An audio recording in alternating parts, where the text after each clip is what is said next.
Impact segment tonight, as we've been reporting, 17-year-old abortion doctor Kermit Gosnell, accused of running a murder mill in Philadelphia.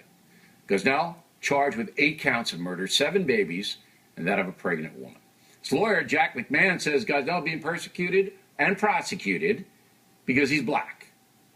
Joining us now from Washington, Horace Cooper from the group Project 21, a conservative leadership network. So I knew this was going to happen. You probably knew it was going to happen.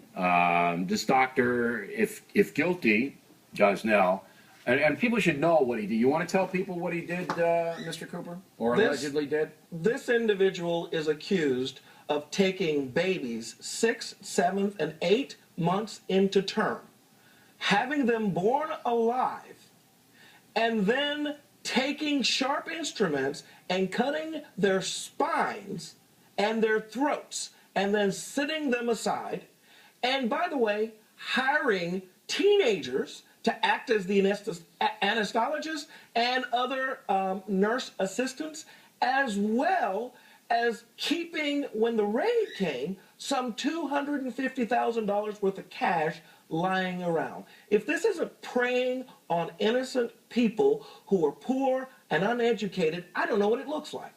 Now, the authorities also say they found dismembered parts of the baby's bodies in various parts of this man's office, and the evidence seems to be overwhelming that he did. And, you know, when they charge with 7, you know there are a lot more babies. He didn't do it 7 times. All of his staff, except for his wife, have come forward and are testifying that this was something worse than like the Silence of the Lambs, where he kept little trophies and parts and even joked about a 9-pound child that was born. He said this one was big enough that he could have walked to the bus stop with me, and it gave no pity, no chance, no hope.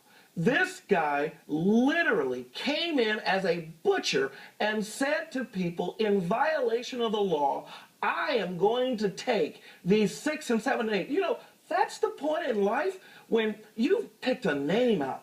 You've colored the bedroom. You've had a shower at that point for the newborn child. This kind of butchery to be hidden behind the race card, we at Project 21 were just outstandingly offended that any person would be this depraved and dark of heart. And the lawyer, too, making it a racial issue, poor neighborhood, you're after this guy because he's black and all of this. Now, is there any chance, though, that we're being unfair to this guy, Gosnell, and that he'll be acquitted for these crimes?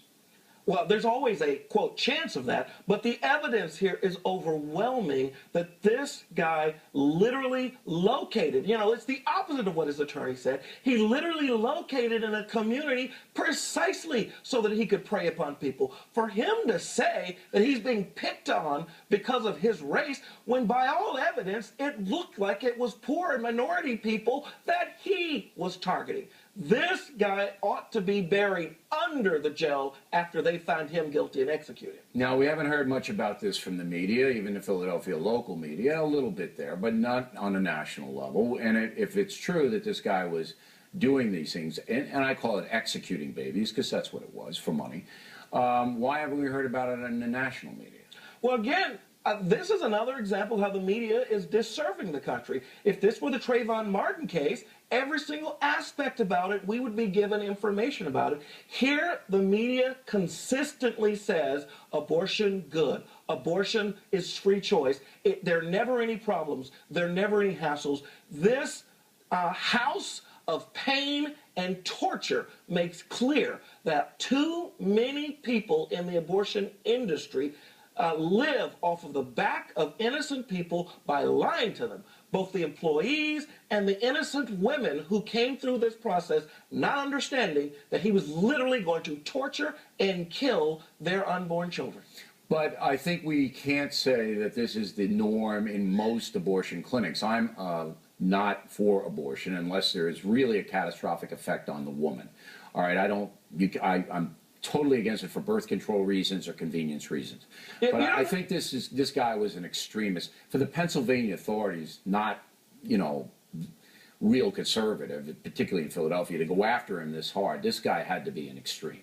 Right, well, we're not talking about whether he's an extreme or not. What we're asking is, where is the abortion advocacy community condemning this behavior? I mean, they're not going to draw bad attention to their reproductive rights campaign. They're not going to do that. Sacrifice children for their cause.